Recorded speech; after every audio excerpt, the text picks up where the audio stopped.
నమస్తే. Class start చేద్దామని recording కూడా నొక్కేశాను. ఎందుకంటే మనం వెయిట్ చేసుకోవాల్సిన అవసరం లేదు కదా, మనకి రికార్డ్ అవుతుంది కాబట్టి. ఇక్కడ మనకి 19వ దానికి వచ్చాము. ఇంకా 2 అవుతే మనకు వినయాధికారికం అనే అధికరణం, ప్రథమాధికరణం సమాప్తం అవుతుంది. కాబట్టి మొత్తంగా అడ్మినిస్ట్రేటివ్ మిషనరీ చెప్పిన తర్వాత ఇంకా ఇప్పుడు అంటే అందులోనే రాజర్షి వృత్తం ఇత్యాది అన్నిట్లో కూడా రాజు యొక్క అమాత్య సంపత్ చెప్పాడు, రాజు యొక్క లక్షణాలు చెప్పాడు, రాజు అనేవాడు ఎలా ఉండాలి చెప్పాడు. అదంతా మనకి ఇంత దాకా నడిచింది. అంటే రాజు ఎలా అయి ఉండాలి, ఆ తర్వాత రాజు యొక్క మంత్రివర్గం ఎలా ఉండాలి. సరే, గూఢ పురుషులు కూడా అందులోకే వస్తారు కాబట్టి మంత్రి, పురోహిత, గూఢచారి అంటే ఈ 3 మంత్రులు అన్నప్పుడు క్యాబినెట్ అయిపోయింది అక్కడ. సో పురోహితుడు అన్నప్పుడు కంప్లీట్ గా చీఫ్ అడ్వైజరు, అన్నిటికీ కూడా ముందుండేవాడు, అన్నిటికీ కూడా he'll be like no he precedes అన్నమాట. కాబట్టి సలహాలు, సంప్రదింపులు, అందుకే మనం ఎప్పుడైనా చూడండి వశిష్ఠ, వామదేవ ఇత్యాదులు చెప్పినట్టుగా వాళ్ళందరూ కూడా అన్నిటికీ, ఇప్పుడు విశ్వామిత్రుడు వచ్చి రాముణ్ణి పంపమని అడిగినప్పుడు దశరథుడు సంకోచిస్తే కూడా లేదు లేదు పంపించాలి అని చెప్పింది, అతన్ని ఒప్పించింది ఎవరు అంటే వశిష్ఠుడు. అంటే వీళ్ళు ఏమిటి అంటే వీళ్ళు అన్నీ కూడా వాళ్ళకి రాజనీతి పరిజ్ఞానం. మీరు కంప్లీట్ గా కనుక అయోధ్య కాండంలో పట్టాభిషేక ఘట్టంలోకి వెళ్ళినట్టయితే వీళ్ళందరూ కూడా అసలు రాజనీతి విషయాలు ఎలా మాట్లాడారో అర్థమవుతుంది. అందువల్ల ఇప్పుడు ధౌమ్యుడని మనకు మహాభారతంలో వచ్చినా ఎక్కడ వచ్చినా కూడా ఈ మునులందరూ కూడా వాళ్ళు తపస్సంపన్నులైనంత మాత్రాన ఈనాటి మనం బ్రాహ్మణులం అనేది చెప్పుకుంటూ ఉంటారో వీళ్ళకి రాజనీతి కాదు కదా అసలు. సమాజానికి సంబంధించిన ఏ విషయంలో కూడా అవగాహన ఉంది అనిపించదు. ఇప్పుడేదైతే మోడర్న్ స్వామీజీలు వస్తున్నారు, స్వామీజీలు, పీఠాధిపతులు మాత్రం వీళ్ళకి ఇది ఉంటుంది. ఇప్పుడు ప్రాచీన కాలంలో మనకి ఏదైతే ఋషులను గురించి మాట్లాడామో వీళ్ళు అసలు మోర్ పొలిటికల్ దీనిలో ఉన్నవాళ్ళు అన్నమాట. అంటే ఏమిటి, అందుకనే వాళ్ళు ఏం చేస్తారు, రాజకీయ పరిస్థితులకు అనుగుణంగా వాళ్ళ ప్రచార సాధనాలను వాళ్ళు మార్చుకుంటూ ఉంటారు. కాబట్టి ఏంటి, వీళ్ళకి తపస్సు ఇత్యాదులు ఉంటాయి, అది లేకపోతే ఇంతమంది జనాలని ఆకర్షించలేరు. వాళ్ళ దగ్గర జనాకర్షణ, ధనాకర్షణ అన్నీ ఉంటాయి కాబట్టి అంటే మనుషుల్ని ఆకర్షింపజేయగలరు. మా ఆచార్యవర్యులు ఒకే మాట చెప్పేది, మనం చెబితే ఏ ఒక్కడు వినడు, వాళ్ళు అలా చెబితే ఇంతమంది 1000 మంది వస్తున్నారు అంటే వాళ్ళలో తప్పకుండా ఏదో ఒక శక్తి ఉంది అనేవాళ్ళు అనమాట. ఏదో ఒక సిద్ధి ఉంటుంది కాబట్టి వాళ్ళల్లో వాళ్ళకి మళ్ళీ దానిలో మనకి కూడా లూప్ హోల్స్ కనబడచ్చు, అదంతా అనవసరం, మనకు సంబంధం లేదు. కానీ ఆటోమేటిక్గా ఒక శక్తి ఉంది అని అర్థం. కాబట్టి ఈ మంత్రి, పురోహితాదులు అంతా మనకు అయిపోయింది, గూఢ పురుషులు అయిపోయిన తర్వాత ఇప్పుడేం చెప్తున్నాడు, రాజు ప్రణిధి అంటే రాజు అనేవాడు ఎలా ఉండాలి. ఇప్పుడు రాజుకి కర్తవ్యం ఎవరు చెప్తారు అని మీరు ప్రశ్నించవచ్చు, చెప్పేది అవసరం లేదు. ఎందుచేతనంటే మీరు బాణుడి హర్షచరితం కానీ లైక్ కాదంబరి చూసినట్టయితే పట్టాభిషేకానికి ముందు, ఇప్పుడు మనకి లేదు ఇక్కడ మినిస్టర్స్ అప్రెంటిస్ కోర్స్ అనేది లేదు, మిగతా అందరి కొన్ని ట్రైనింగ్ అనేది ఒక ప్రెసిడెంట్కో ఒక మరొకరికో ఏదో ఉండడం అని కాకుండా వీళ్ళకి ఏం చేసేవాళ్ళు, పట్టాభిషేకానికి ముందు 2 రకాల ప్రోగ్రామ్స్ మనకు కనబడతాయి మన కథల్లో, ప్రాచీన కథల్లో, తర్వాత జానపద వాంగ్మయంలో. ఏమిటి అంటే ఒకటేమో వీళ్ళకి మొత్తంగా ట్రైనింగ్ ఇస్తారు, అన్ని విద్యల్లో ట్రైనింగ్ ఇస్తారు. తర్వాత సీనియర్ అమాత్యులు, వృద్ధ సేవ అని మనం కనుక్కున్నాం, ఇక్కడ చదువుకున్నాం. సీనియర్ అమాత్యులు ఎవరైతే ఉంటారో ఆ అమాత్యుల చేత రాజనీతి విషయాలు కూడా బోధించబడతాయి. అంతా అయిన తర్వాత ఏం చేస్తారు, ఒక్కసారి యువరాజుగా అంటే నాటు మహారాజు, యువరాజుగా పట్టాభిషిక్తుడు అయిన తర్వాత ఒకసారి దేశాటన అంటే వాళ్ళ రాష్ట్రమే కావచ్చు, పొరుగు దేశం కావచ్చు, అలా వీళ్ళు సంచారానికి వెళ్ళొస్తారు. మీరు చందమామ కథలు వాటిల్లో చూసినట్టయితే రాకుమారుడు మారువేషంలో బయలుదేరాడు అని ఉంటాయి. అంటే ఈ విధంగా వాళ్ళు ఏం చేస్తారు, లోక జ్ఞానాన్ని సంపాదించుకుంటారు. ప్రజల్లోకి వెళితే ఇప్పుడు వీళ్ళు ఏం చేస్తున్నారు, మినిస్టర్ పొజిషన్స్ వచ్చిన తర్వాత కూడా కాన్స్టిట్యున్సీస్ చూడడం లేదు అనే కంప్లైంట్స్ వస్తున్నాయి మనకు. కానీ వీళ్ళు చేయాల్సిన పని ఏమిటి అంటే, ఏ కాన్స్టిట్యున్సీకి ఎన్నికవుతారో ప్రచారానికి ముందు ఏ విధంగా అయితే వాళ్ళు వెళ్తారో అదే విధంగా ఎన్నికల తర్వాత కూడా వెళ్ళి ఎవరెవరి సమస్యలు ఏమున్నాయని డోర్ టు డోర్ తెలుసుకోవాలన్నమాట. అది పని. కాబట్టి రాజుకు ఎవరు చెప్తారు అతని కర్తవ్యము అంటే, అదంతా ఇంతకు ముందే జరిగిపోయి ఉంటుంది. కాబట్టి ఇప్పుడు మనం చెప్పబోతున్నది కూడా, ఇప్పుడు ఏదైతే మనం చదువుకోబోతున్నామో అది కూడా ఈ పాఠంలోని అంశమే. అంటే రాజుకు ఏవి ఏవి చెప్తారో అందులోని అంత విద్యావంతుడైపోయినాడు, అన్ని అయిపోయినాయి, రాజుగా మూర్ధాభిషిక్తుడైనాడు. అది మనకి ఈ అధ్యాయం చివరిలో వస్తుంది. పట్టాభిషిక్తుడైన రాజు యొక్క కర్తవ్యాలు ఏమిటి అనేది రాజప్రణిధి అనేటువంటి అధ్యాయంలో మనకి చెప్పబడుతుంది. కాబట్టి ఇక్కడ రాజు అని అన్నాడు అనమాట. అంటే రాజుగా పట్టాభిషిక్తుడైన తర్వాత అతడు ఎలా వ్యవహరించాలి అనేది చెప్తున్నాడు. అంటే ఇది అంతకుముందే రాజు అన్నవాడికి ఇవన్నీ విషయాలు చెప్పబడి ఉన్నాయి. అయితే ఎలా ఉంటుంది ఆయనది అని మనం తెలుసుకోవడానికి, అంటే ఇతర రాజులు తెలుసుకోవడానికైనా కావచ్చును, రాబోయే తరాలు తెలుసుకోవడానికైనా కావచ్చును అని ఆచార్య కౌటిల్యుడు రాశాడు. ఏం చెప్తున్నాడు అంటే, షోడశ ప్రకరణే రాజప్రణిధి రాజ్ఞ కర్తవ్యం. రామచంద్రుడు సార్ రాశారు, బ్రాకెట్లో రాజ్ఞ కర్తవ్యం అని చెప్పారు. ఏం చెప్పారు? రాజానముత్తిష్టమానమనుత్తిష్టంతే భృత్యాః ప్రమాద్యంతం అనుప్రమాద్యంతి కర్మాణి చాస్య భక్షయంతి ద్విషద్భిశ్చాతి సంధీయతే తస్మాద్ ఉత్థానమాత్మనః కుర్వీత. రాజానం ఉత్తిష్టమానం అను ఉత్తిష్టంతే భృత్యాః. మనం యథా రాజా తథా ప్రజా అని చదువుకున్నాం కదా. కాబట్టి అదే విషయం ఏం చెప్తున్నారు, రాజానం కీదృశం రాజానం ఉత్తిష్టమానం రాజానం. అంటే ఉత్తిష్ఠుడై ఉన్నవాడు, ఉత్తిష్టమానం అంటే అలర్ట్గా ఉన్నవాడు, లేచి నిలబడం. మీరు మనకు మిలిటరీలో చెప్తారు చూడండి, స్టాండ్ టీస్ అనేది అటెన్షన్ అని మనకు చెప్తూ ఉంటారు. అంటే that is called, that is symbolic expression అనమాట. రాజు ఎప్పుడైతే చాలా విజిలెంట్గా, అందుకే ప్రమాద అనే వర్డ్ వాడారు. ఎవరైతే అప్రమత్తతతో ఆల్వేస్ ఎవర్ యాక్టివ్ ఉంటాడో అతనిని అనుసరించి భృత్యాః ఉత్తిష్టంతే. ఈ తిష్టతి అనేది పరస్మైపది అయినప్పటికీ కూడా ఈ ఉపసర్గపూర్వకం అయినప్పుడు మనకి ఆత్మనేపది వస్తుంది. అందువల్లనే ఆత్మనేపదానికి మీకు లటశత్రుషానచౌ అని వ్యాకరణం కూడా మనకి అవసరం అనుకోండి. ఇలాంటప్పుడు లట్కి శత్రుషానచ్ అనేవి ఏర్పడతాయి. ఆ శత్రుషానచ్లో మీరు చదువుకున్నారు గచ్చన్ గచ్చన్తో ఎట్సెట్రా. శత్రులతో మిగులుతుంది, షానచ్లో ఆన మిగులుతుంది. పరస్మైపది పదాలకేమో శత్రు ప్రత్యయం చేరుతుంది. ఆత్మనే పదాలకు ఎప్పుడు కూడా షానచ్ చేరుతుంది. అందువల్లనే మీరు వందతే, మీకు ఇవన్నీ కూడా చాలా వందతే వందమాన, వర్ధతే వర్ధమాన, వర్ధమాన నటి వర్ధమాన బాలకుడు అని మనం మాట్లాడతాం కదా. శ్రూయమాణ శ్రూయతే. సో ఆత్మనే పదం. అందుకని ఇక్కడ ఉత్తిష్టతే ఉత్తిష్టంతే అని వచ్చింది చూడండి, ఉత్తిష్టమాన అని. సో రాజానం ఉత్తిష్టమానం. రాజు ఏ రాజు అయితే చాలా అలర్ట్గా ఉంటాడో, జాగరూకతతో ఉంటాడో, నిత్యము కూడా అప్రమత్తుడై ఉంటాడో అతనిని అనుసరించి భృత్యాః అపి ఉత్తిష్టంతే. రాజు ఎలాగా ఉంటాడో, రాజు జాగరూకుడైనప్పుడు ప్రజలు కూడా జాగరూకులు. అంటే అసలు భృత్యాః అన్నాడు, ప్రజలు అనలేదు, జనాః అనలేదు, భృత్యాః అన్నారు.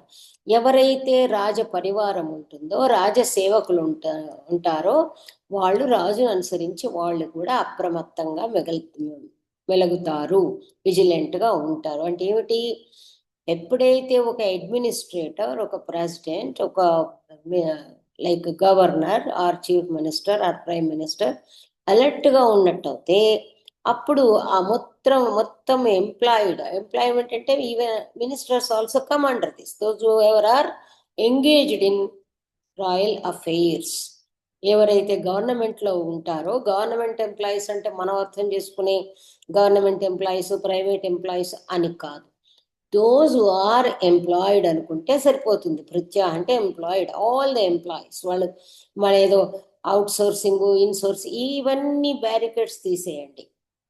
ఎందుకంటే మీరు ఎన్ని ప్రైవేటు, మీకు ఇక్కడ కొంచెము వైడర్ అప్లికేషన్స్ ఉండాలి. ఎందుకంటే ప్రైవేటు అంటారు, ప్రైవేట్ కూడా రూల్స్ అనేవి ఉంటాయి. They are also under the control of government. ఒకటి ఏంటంటే మనం వైడర్ రేంజ్లో తీసుకున్నట్టయితే ఏ కంపెనీ అయినా, ప్రైవేట్ కాలేజీలైనా, గవర్నమెంట్ కాలేజీలైనా, ఏవైనా అఫిలియేటెడ్, ఎయిడెడ్, ఏ పేర్లతో పిలిచినా, ఏదో లిమిటెడ్ అని, పబ్లిక్ లిమిటెడ్ అని, కార్పొరేట్, ఏదైనా సరే ప్రతిదీ కూడా గవర్నమెంట్ పరిధిలోనే ఉంటాయి. కాబట్టి ఎప్పుడైతే ఆ గవర్నర్ అంటే who is the head of the total the Kingdom, the state, ఎప్పుడైతే ఆ అధ్యక్షుడు, రాష్ట్ర అధ్యక్షుడు, రాష్ట్రపతి, రాజు అప్రమత్తంగా ఉంటాడో అప్పుడు అతని కింద పని చేసే వాళ్ళందరూ కింద అని మనం మళ్ళీ మాట్లాడితే దానికి కూడా తప్పులు తీస్తారు. కానీ అతని వర్గంలో ఉన్న భృత్యులందరూ కూడా అలాగే అప్రమత్తంగా ఉంటారు. ప్రమాద్యంతం అనుప్రమాద్యంతి. అతను గనక అలసుడైతే, చాలా జాగరూకతతో ఉండకపోతే, విజిలెంట్గా ఉండకపోతే వీళ్ళు కూడా అలాగే ఉంటారు. మనం ఇప్పుడు మనకిది నిత్య కళ్యాణం పచ్చతోరణంగా మనము రోజుటి గవర్నమెంట్ అఫైర్స్ చూస్తున్న వాళ్ళకి ఇది అనుభవైక వేద్యం అంటాం కదా, మనకు తెలుసును. ఎక్కడైతే ఒక అడ్మినిస్ట్రేటర్ అలసత్వంతో ఉంటాడో అక్కడ పని చెయ్యదు. అది స్కూల్ ప్రిన్సిపల్ కావచ్చు, అడ్మినిస్ట్రేటర్స్ కావచ్చు, మరొకళ్ళు కావచ్చు, ఏదో సర్పంచ్లు కావచ్చు. ఇప్పుడు ఇవన్నీ మాట్లాడుతున్నారు కదా, సర్పంచ్ పని చేయకపోతే మరి దానిలో ఉన్న మున్సిపాలిటీ వాళ్ళు ఊడ్చే వాళ్ళు కూడా ఊడవరు. సో కాబట్టి ఎలా ఉంటుంది, ఉత్తిష్టమానం అను ఉత్తిష్టంతి, ప్రమాద్యంతం అను ప్రమాద్యంతి. వాడు గనక అలసత్వంతో ఉన్నట్టయితే వీళ్ళు కూడా అలాగే ఉంటారు. ఇంకా అంతటితో ఆగదు. రాజు పడుకున్నాడు, నేను పడుకుంటాను. ఇప్పుడు మనం అన్ని కూడా నాట్ టేక్ ద నేమ్స్. నేనేదో ఇంట్లో పడుకుంటాను అని ప్రెసిడెంట్ పడుకుంటే, or the head of the so called state పడుకుంటే, ఓన్లీ వీళ్ళు ఇంట్లో పడుకొని కూర్చోరు. ఏం చేస్తారంటే కర్మాణిచ అస్య భక్షయంతి. వీళ్ళు ఊరుకోరు సరిగదా. ఎప్పుడైతే మనం ఏదైతే పశువులను ములుగర్రతో పొడుస్తూ ఉంటారు, గొర్రెలకు కూడా కాపరి ఉంటాడు. గొర్రెల కాపరి లేకపోతే అవి ఎక్కడికంటే అక్కడికి పోతాయి, ఏ క్రూర సింహం, క్రూర మృగం నోట్లోనో పడతాయి. కాబట్టి హే హే అంటూ వాళ్ళు కర్రతో, వాడి చేతిలో కూడా, వాడు దండధరుడే, వాడి చేతిలో కూడా రాడ్ ఆఫ్ డిసిప్లిన్ ఉంటుంది. అదే విధంగా పశువులు, ఏ పశువు అయినా. సో ఈ విధంగా మనం ఆలోచించినప్పుడు అవి దారి తప్పకుండా ఉంటాయి. ఎప్పుడైతే రాజు ఈ ప్రమత్తుడై ఉంటాడో అప్పుడు ఏమవుతుంది అంటే, రాచకార్యాలను అంటే ఏమిటి, రాచకార్యం అంటే ఏమిటి, పరిపాలన. సో పరిపాలనా విధులు ప్రతివాడిది పరిపాలనే. ఇప్పుడు మనది పరిపాలనే, మనం మాట్లాడుకునేది పరిపాలనే, మన ఇల్లు ఊడ్చేవాడు పని మనిషి పరిపాలన, అన్ని కూడా all the things what ever activities are there, they come under administration. అవన్నీ కూడా ఏమవుతుంది, కర్మాణిచ అస్య భక్షయంతి. వాటిని తినేస్తారు అంటే ఏమిటి, మనం చెప్పినట్టుగానే జరగాల్సిన పని సక్రమంగా జరగదు, అస్తవ్యస్తంగా అయిపోతుంది. రాజకోశం ఏదైతే ఉంటుందో అదంతా నిర్వీర్యం అవుతుంది. పట్టించుకునేవాడు లేడు కాబట్టి ఇక దాన్ని గురించి మీకు చెప్పాల్సిన అవసరం లేదు, బికాజ్ యు అండర్స్టాండ్ వెల్. ద్విషద్భిశ్చ అతిసంధీయతే. దీన్ని మనం చెప్పాలంటే అపోజిషన్ పార్టీలతో మంతనాలు గడుపుతారు, మంతనాలు చేస్తారు. అంటే ఏమిటి, శత్రువులతో మంతనాలు సాగిస్తారు, వాళ్ళతో చేరిపోతారు. ఎందుచేత చేరిపోతారు అంటే, ఈ రాజు పట్టించుకోవడం లేదు కాబట్టి, ఇక్కడి రాజకోశానికి ఏమైనా పర్వాలేదు కాబట్టి ఇక్కడి తీసి వాళ్లకు చేరవేసి అక్కడి నుంచి ఏదో లాభాన్ని పొందుతారు. ఇదంతా కూడా మనకు మళ్ళీ మళ్ళీ కౌటిల్యుడు మర్చిపోకుండా మొట్టికాయలేసి చెప్తున్నాడు. మనము కృత్యాకృత్య పక్ష వివేకాన్ని మనం చదువుకున్నాం కదా, కృత్యాకృత్య పక్ష రక్షణం అని. కాబట్టి వీళ్ళు అక్కడ పొరుగు అంటే ఇక్కడ ఏంటి మనం అపోజిషన్ పార్టీలో చేరిపోతారు. చూస్తుంటారు గోడ మీద పిల్లుల్లాగా ఉంటారు, ఎక్కడ ఇటు దూకుదామా అటు దూకుదామా అని. సో అదే విధంగా పొరుగు రాజులతో అక్కడ మైత్రి ఏర్పరచుకుంటారు, శత్రురాజులతో మైత్రి ఏర్పరచుకుంటారు. కాబట్టి ద్విషద్భిశ్చ అతి సంఘీయతే, వాళ్ళతో కలిసిపోతారు. తస్మాత్, ఇలా అవ్వకుండా ఉండాలి అంటే తస్మాత్ ఉత్థానం ఆత్మనః కుర్వీత, అందుచేత రాజు అనేవాడు ఉత్థానం ఎప్పుడూ కూడా నిత్య జాగరూకుడై ఉండాలి, తనని తాను నిత్యోత్థాయిగా చేసుకోవాలి, అంటే ఎప్పుడూ అలర్ట్ గా ఉండాలి. నాలికాభి అహహ అష్టధా రాత్రిం చ విభజేత్ ఛాయా ప్రమాణేన వా త్రిపౌరుషీ పౌరుషీ చతురంగులా చ ఛాయా మధ్యాహ్న ఇది చత్వారః దివసస్య అష్టభాగాః తైః పశ్చిమా వ్యాఖ్యాతాః. ఇక్కడ నాలికాభిహి, నాలిక అనేది దానికి నాలిక నాడిక అని వాళ్ళు చెప్తూ ఉంటారు. ఇది ఆ రోజుల్లో ఉండే పద్ధతి కాబట్టి ఛాయా ప్రమాణం నాలిక అనేది వీళ్ళు పాతకాలంలో మీరు గనక ఇక్కడ ఇందులో గురువు గారు అంతా కూడా ఇందులో ఉన్నదానికి అనువాదం ఇచ్చారు. పాతకాలంలో వాళ్ళు ఏం చేసేవాళ్ళు, ఇప్పుడు మనము కోణార్క టెంపుల్లో చూసినట్టు అయితే సూర్యుడి దీన్ని బట్టి ఆ ఫలానా ముళ్ళు మీద అతని పడినప్పుడు ఇంత టైం అనేది గడియారం అది పెట్టారు. ఆ రోజుల్లో కూడా నాడిక వాళ్ళు ఏం చేసేవాళ్ళు, మొదటి జాము రెండవ జాము అని డంకాలు మోగేవి. మనకి ఇప్పుడు మనం ఈ క్లాక్ టవర్స్ వచ్చాయి చూడండి, దానికి కూడా ఫార్ములా పాతకాలంది. వాళ్ళు ఏం చేసేవాళ్ళు అంటే ప్రజలకి సమయం తెలియడానికి మొదటి జాము రెండవ జాము, జాము యామము అంటారు, యామం అంటే 3 గంటలు, అందుకే త్రియామ అంటారనమాట. 3 జాములది రాత్రి రాత్రిని త్రియామ అని కూడా అంటారనమాట, 3 జాములు. సో ఈ విధంగా జాముకి గంటలు కొట్టేవాళ్ళు, అది ఒక పద్ధతి. కొందరేమో ఎలా మరి టైం తెలుస్తుందయ్యా అంటే ఒక నాడిక మనం మీ దగ్గర మీరందరూ కూడా ఈ రోజుల్లో వచ్చింది ఒక చిన్నది ఏదో పెట్టి ఇసుకను చిన్న పిల్లలు ఆడుకునే దానికి కూడా ఉంటుంది చూడండి, ఒక దానిలో నుంచి నాలిక నుంచి ఇసుక జారి పడుతూ ఉంటుంది, అది పర్టికులర్ టైం సూచిస్తుంది. అలాంటిది వీళ్ళు లార్జర్ స్కేల్లో పెట్టి ఉంటారు, దట్ ఇస్ కాల్డ్ నాలిక. దానితో వీళ్ళు ఏం చెయ్యాలి అంటే పగలును రాత్రిని కూడా 8 భాగాలుగా విభజించాలి. లేదంటే ఇంకో మార్గం ఏం చెప్పారు అంటే ఈ త్రిపౌరుషి ద్విపౌరుషి అని ఒక మనిషి యొక్క ఛాయను బట్టి అని చెప్పారు. అంటే గురువు గారే దీనిలో మీరు చదువుకున్నట్టయితే మీకు స్పష్టమవుతుంది.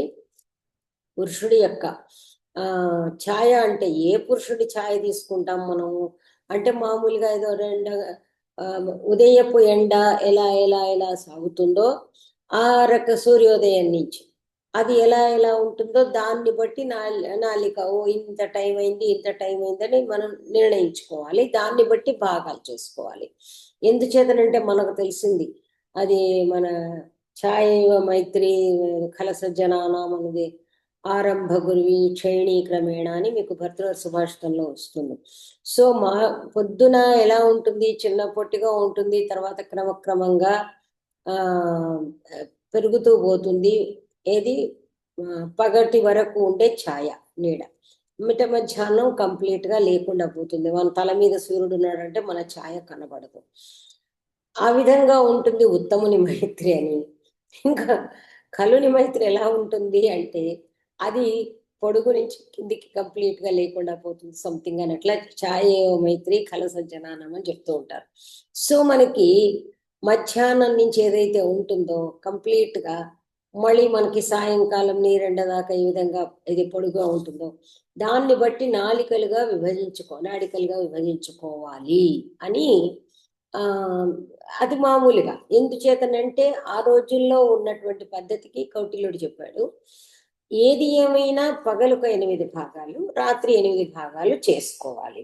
ఏ ఏ భాగాలు అది అని చెప్తున్నాడు, ఇదేమో ఉదయంది చెప్పాడు. అదే విధంగా పశ్చిమ అంటే ఏమిటి అంటే తర్వాత అంటే సాయంత్రాన్ని గురించి కూడా దాన్ని విధంగానే అప్లై చేసుకోవాలి అన్నాడు. దీని తర్వాత ఇంకా సింపుల్గా ఇది మామూలుగా మనము మీరందరూ కూడా you can really make a table because you can do. And ఎవరెవరిది మన ఎలా ఎలా ఉంటుంది అన్నప్పుడు మనం 8 భాగాలు అన్నప్పుడు మీకు ఆటోమేటిక్ తెలిసింది 12 కదా, 12/8 అంటే మీకు గంటన్నర ఒక భాగం వస్తుంది. మీకు చెప్పాను కదా, మీరు అన్నిట్లో కూడా నాకంటే ఫాస్ట్ కాబట్టి ఒక్కొక్క భాగానికి ఎంత టైం వస్తుంది అంటే గంటన్నర వస్తుంది. ఆ కాలంలో వాళ్ళు నాడిక చెప్పారు. మన కాలంలో మనం గంటల్లో ఉన్నాం, గంటల్లో చెప్పుకుంటున్నాం కాబట్టి 8 భాగాలు చేసినట్టయితే ఒక్కొక్క భాగం గంటన్నర. ఆ 8 భాగాలు రాజు ఎలా వ్యవహరించాలి అని చెప్తున్నాడు. దీనికి రొటీన్ అనేది మనం ఎలాగైనా మీరు ఏర్పరచుకోవచ్చు. 6 to 6 పెట్టుకుంటామా, లేదా అదే అంతే మళ్ళీ 6 to 6 ఎందుకంటే మేము మందులు వేసుకుంటాం కాబట్టి 4 hours కోమాటో అన్నప్పుడు కరెక్ట్గా తిరిగి ఆ నెంబర్కి వస్తుంది. అందువల్ల నాలెడ్జ్ ఎక్కువైపోతుంది. కాబట్టి ఇక్కడ ఏం చెప్తున్నాడు అంటే ఎప్పుడు లేచి ఎప్పుడు ఏం చేసుకోవాలి అనేది. దీనిలో నాకు ఒక్కొక్కసారి కొంచెం చూస్తుంటే కొంచెం ఇంపార్టెంట్ పర్సన్స్ షెడ్యూల్ చూసుకున్నట్టయితే ఆల్మోస్ట్ బ్రాహ్మీ ముహూర్తంలో లేచి స్టార్ట్ చేసుకుంటారు అనుకుంటాను. సో భాగం ఎలా చేసుకుంటారు, మరి రాత్రి భాగం ఎలా చేసుకుంటారు అనేది అందువల్ల అది మన దానికి వదిలేసుకోవాలి. బ్రాహ్మీ ముహూర్తంలో లేచి చేసుకుంటారా లేదా మామూలుగా సూర్యోదయం నుంచి చేసుకుంటారా అనేది దట్ డిపెండ్స్. కానీ మొత్తం పైన చేయాల్సిన పని మాత్రం ఎలా ఉండాలో చెప్తూ ఉన్నారు. మీరు కూడా చేసి నెక్స్ట్ మనం క్లాస్లో మనం డిస్కస్ చేసుకుందాం. ఇలాంటి కొన్ని విషయాలు మనం డిస్కస్ చేసుకుందామని ఇంతకు ముందే చెప్పాను. తత్ర పూర్వే ఇందులో గురువుగారు కానీ కాంగ్లే గారు కానీ గణపతి శాస్త్రి కానీ ఇంకా వేరే వాళ్ళు గణపతి శాస్త్రి గారు వాళ్ళు కొంచెం ప్రాచీనులు.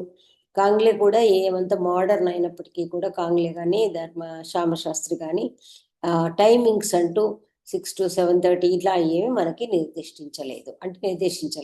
అంటే దాన్ని బట్టి ఏం తెలుస్తుందంటే టు బి అండర్స్టూడ్. తత్ర పూర్వే దివసస్య అష్టభాగే రక్షా విధానం ఆయ వ్యయం చ శృణుయాత్. అంటే ఫస్ట్ లేవగానే అంటే మన ఇక్కడ ఏదో మరీ ఏదో అదే పొద్దున్నే లేవాలి, చకచక పళ్ళు తోమాలి అని నర్సరీ పద్యాలు చెప్పినట్టు చెప్పరు. Certain things are part of life and they are to be understood. So స్నానాత్ పూర్వం ఏం చేసేదో చెప్పుకోవాలి. అంతేగాని మళ్ళీ అవన్నీ కూడా మనకు కోడి కూయగానే లేవాలి అని మనం చెప్పవద్దు. మొదటి భాగంలో ఏం చేయాలి అంటే రక్షా విధానం అంటే ఏమిటి? సెక్యూరిటీ అరేంజ్మెంట్స్ ఏవైతే ఉన్నాయి, ఎలా ఉన్నాయి, రక్షణకు సంబంధించి ఎలా ఉన్నాయి ఏమిటి అనేది ఒకటి. తర్వాత వ్యయం. నేను మీకు చెప్పాను ఎక్కడో లెక్చర్స్. మనం తిరుపతి వెంకటేశ్వర స్వామి రొటీన్ తీసుకోవచ్చండి. మీరు అతనిది చాలా భలేగా ఉంటుంది. రాజు రొటీన్ లాగే ఉంటుంది. పొద్దునే ఆయనకు ఈ ఆదాయ వ్యయాలు కూడా వినిపిస్తారండి. సుప్రభాత సేవ తర్వాత సంథింగ్ ఉంటుంది. మీరు కొంచెం ఒకసారి చూసుకోండి. అంటే 100% అనట్లేదు, ఒక ఐడియా వస్తుంది మీకు. సరేనా? సో ముందుగా రక్షా విధానము, ఆ తర్వాత ఆదాయం ఏమిటి, వ్యయం ఏమిటి అని ఎర్లీ మార్నింగ్ తెలుసుకోవాలి. తర్వాత రెండవ భాగంలో పౌర జానపదానాం కార్యాణి పశ్యేత్. అప్పుడు రాయల్ అఫైర్స్ అంటే ఏంటి, పబ్లిక్ అఫైర్స్ చూడాలి. ఏమన్నా పెండింగ్ ఇష్యూస్ ఉంటే పౌరులు జానపదులు, not only city people but also village people, పల్లెటూరికి పట్టణానికి సంబంధించినటువంటి ఆ జనాలవి ఏవైనా విషయాలు ఉంటే వాటిని ఫైల్స్ చూడడం అంటారు కదా. వాళ్ళు ఆ రోజుల్లో కూడా పట్టికలు ఉండేవి, వ్యయాల పట్టికలు ఉండేవి. లేఖకుడు అనేవాడు ఇందులో మీకు ముందు అర్థశాస్త్రం ఓ సముద్రం. లేఖక లక్షణాలు కూడా చెప్తారు. ఎలాంటి వాడు అకౌంటెంట్ అయి ఉండాలి, ఎలాంటి వాడు స్క్రైబ్ అయి ఉండాలి అన్నీ ఉన్నాయి అందులో. కాబట్టి లేఖకుడు మీరన్న అదేంటి షార్ట్ హ్యాండ్ అదే ఉన్నాయి కదా, స్టెనోగ్రఫీ అన్నీ వచ్చిన వాళ్ళు. స్టెనోగ్రఫీ నథింగ్ బట్ అది కోడ్ లాంగ్వేజే కదా, ఇలా రాసుకుంటారు. ఏంటబ్బా అంటే మనకి ఏం అర్థం కాదు. సో ఈ విధంగా అంతా కూడా రికార్డెడ్ డాక్యుమెంట్స్ ఉంటాయి, అవి ముందు పెడతారు, అవి పెట్టుకొని చర్చించుకుంటారు. తృతీయే అంటే దాదాపు ఇప్పుడు మనకి ఒక లేచిన తర్వాత 3 గంటల తర్వాత అన్నమాట. స్నాన భోజనం సేవేత, స్నానము భోజనము కావించుకోవాలి. ఆ భోజనం మళ్ళీ మీరన్న టిఫిన్ మరొకటి అవన్నీ మనకు సంబంధం లేదు, స్నానము భోజనం చేయాలి.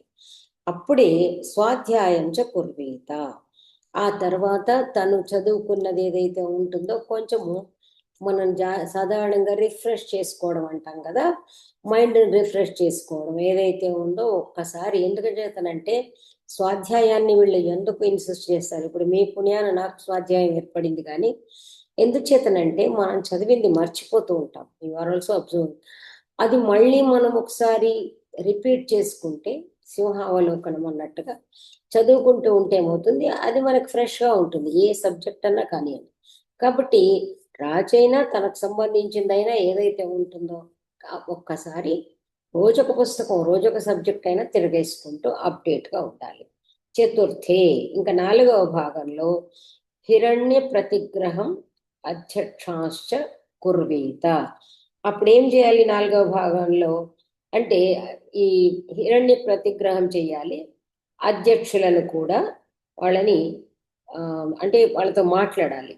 మాట్లాడి వాళ్ళకి ఏదైతే ఉంటుందో అధ్యక్షులను చేయాలి అంటే కొత్తగా అపాయింట్మెంట్ అని కాదు, వాళ్ళకు హిరణ్యం అంటే క్యాష్ అండి. క్యాష్ అంటే లైక్ హిరణ్యం అంటే కుప్యం అంటే ఫారెస్ట్ ప్రొడ్యూస్, సో హిరణ్యం అంటే క్యాష్, క్యాష్ ఆర్ కైండ్ అంటాం కదా, అది ఏ రూపంలోనైనా వచ్చి ఉండొచ్చు. అంటే ధనం, ధనం అంటే ఏమిటి మీరన్న బంగారు రూపంలో, వెండి రూపంలో. మనకి బ్యాంక్ సిస్టమ్ తీసుకుంటే సరిపోయింది, బ్యాంకులో ఏమేమి నిల్వ చేస్తారో అవన్నీ అనమాట. బ్యాంకులో ఏమేమి ఉంటాయి మనకి, గోల్డెన్ ఆర్నమెంట్స్ పెడతారు కదా లాకర్స్లో అన్నట్టుగా, ట్రెజర్ అనమాట, ట్రెజర్. కాబట్టి ఏమేమి ఉన్నాయో తీసుకొచ్చిన పన్నులు, ఎక్కడి నుంచి వస్తాయి ధనాలు, పన్నులు, నజరానాలు అంటాం కదా, కానుకలు పయానాలు ఏమేమి ఉంటాయో అవి, వాటన్నింటిని. అంటే ఇక్కడ ఏమవుతుంది, తీసుకుంటున్నాడు అంటే అర్థం ఏంటి, the employees should submit all this to king అనమాట.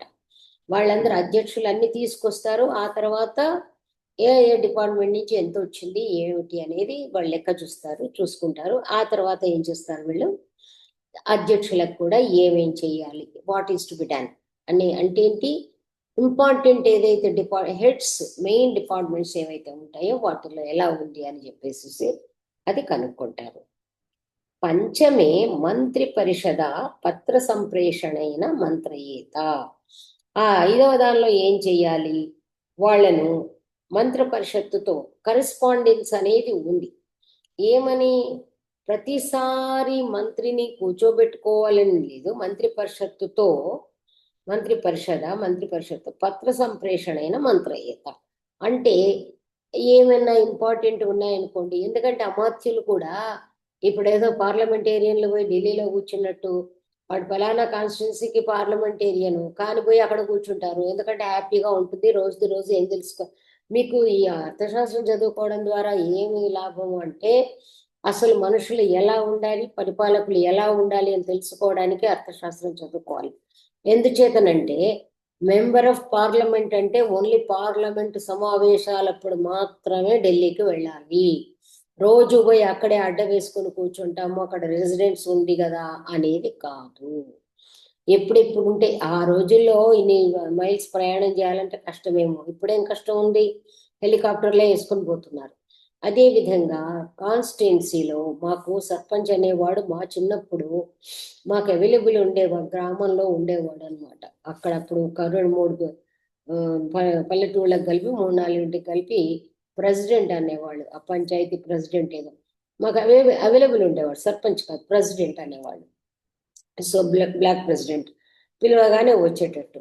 ఇప్పుడు అందరూ కూడా ఇక్కడే ఉంటారు, మొత్తం మంది కూడా ఎక్కడ పట్టణం ఉంటుందో ఎక్కడ వస్తువులు ఉంటాయి, పిల్లల చదువు అంటారు మరొకటి అంటారు, అది కాదన్నమాట. కాబట్టి వాళ్ళు ఏం చేయాలి, వాళ్ళ నియోజకవర్గాల్లో ఉండాలి, ఉండేవి చూసుకోవాలి. కాబట్టి ఏమంటున్నాడు ఇక్కడ, పత్ర సంప్రేషణైన మంత్రయేత. చూడండి ఆ రోజుల్లోనే ఏదైనా డిస్కస్ చేయాల్సింది కానీ ఏదన్నా పంపించాలంటే లేఖల ద్వారా. అందుకే వాళ్ళకి ఏముండే వాళ్ళు కొరియర్ సర్వీస్ ఉండేది. కొరియర్ సర్వీస్ అంటే మైల్స్ టుగెదర్ గుర్రాల మీద వెళ్ళేవాళ్ళు, కొంతమంది రన్నర్స్ కూడా ఉండేవాళ్ళు, జంఘా కారిక అని ఉంటాడు, అంటే జంఘ అంటే పిక్క బలం ఉన్నవాడు అనమాట. మీకు తెలుసు రన్నర్స్ వాళ్ళు గుర్రాలాగానే పరిగెడతారు పాపం.